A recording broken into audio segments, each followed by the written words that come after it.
In 1588, the Sultan of Ahmednagar was murdered by his own son. That act of patricide ignited decades of simmering tension, sending one of the Deccan's most powerful states into a violent downward spiral. The new usurper, Miran Hussein, was deeply paranoid. To secure his stolen throne, he ordered the execution of 15 royal princes. But the purge backfired. His ministers turned on him, and within a year his severed head was displayed on a pole from the fortress battlements. Real control then fell to Jamal Khan, a military leader from the radical Mahdawi religious faction. He installed a 12-year-old puppet-sultan and unleashed a mob on the capital. Over 7 days, nearly 1,000 non-Deccani Muslims, the kingdom's professional administrative class, were murdered in the streets. By 1591, Ahmednagar had executed its own royal heirs and slaughtered its experienced foreign-born nobility. The kingdom had hollowed itself out from the inside, becoming a vulnerable powder keg. Watching this chaos from afar was Burhan Nizam Shah II, a royal who spent 15 years locked in a dungeon by his older brother. After escaping, he launched 2 armed rebellions, both of which failed. Burhan fled north to Emperor Akbar. The Mughals sought influence in the fractured southern states. Akbar offered a military campaign for the throne if Burhan submitted to Mughal supremacy. He agreed. Supported by the Mughals and Bijapur, Burhan captured his cousin and secured the throne. He arrived with the absolute military and diplomatic backing of the region's greatest superpowers. But Burhan was old and he was exhausted. Decades spent in prison and exile had drained his ambition.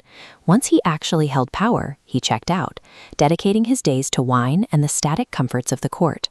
His first major policy directive was an immediate reversal of the state religion. He restored Shia Islam and officially criminalized the Mahdawi movement that had ruled for the previous 3 years.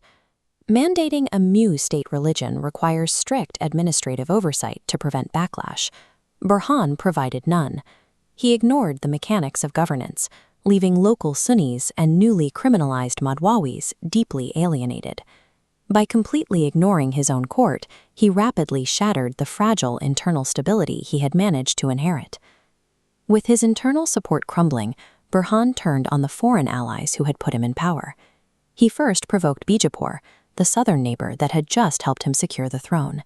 He picked a fight with their ruler, launched a failed invasion, and began actively funding Bijapur's domestic rebels.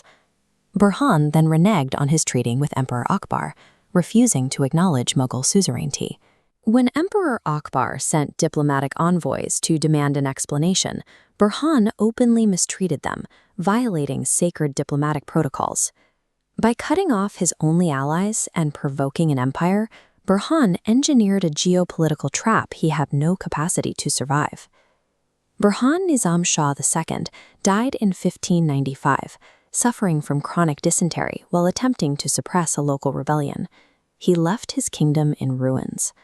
His son inherited the throne, but was shot in the head just 4 months into his reign. Ahmednagar immediately collapsed into a 4-way civil war. For Emperor Akbar, the diplomatic insults and border chaos provided the perfect legal justification to launch a massive invasion. Burhan's sister, Bibi, stepped into the vacuum. She organized a desperate defense of the capital, holding off the Mughal siege for months to clean up her brother's mess.